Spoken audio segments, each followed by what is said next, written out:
大家好，今日同大家分享下中場打法。第一個練習就係 hit on the drop， 等個波跌落嚟嗰陣時打，擊球點呢大約響心口嘅位置。好處呢就係多啲時間啦，控球呢就容易啲。main point 呢就記住拉拍嗰陣時呢比平時高，揮拍呢向橫移動就可以噶啦。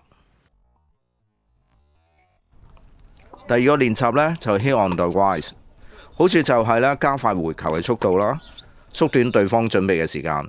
不過難度呢就較高嘅，要盡早準備啦。擊球點呢大約響個腰部，借個波呢向上嘅衝力呢令到個回球加速嘅。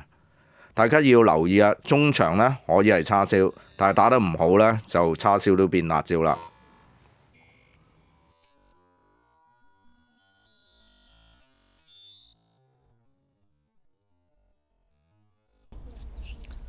第三個練習就係打完中場，跟住呢加一球正手嘅截擊。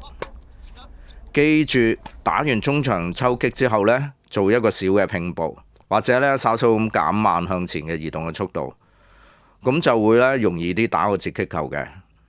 打截擊球呢要用 continental grip， 即係菜刀式壓拍法啦。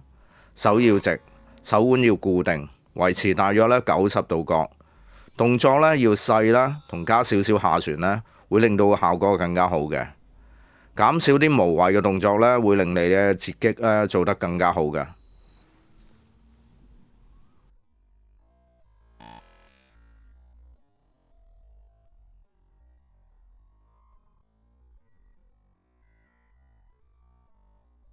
第四個練習呢，同第三個練習呢就相似嘅，只係最後用反手截擊完成嘅啫。提大家呢，截擊唔好掛住拉拍。因為當你呢側身準備嗰陣時呢，其實個拍嘅位置呢已經係差唔多啱噶啦。如果你再拉拍呢，就好容易呢唔夠時間準備擊球啊。同埋個動作太大呢，亦會降低咗呢控球嘅能力嘅。擊球點呢一定要喺身體嘅前方啦，完成個動作個拍頭呢就要向前就可以噶啦。千祈唔好過度揮拍啦。有問題嘅朋友呢，可以睇翻我之前講截擊嘅片嘅。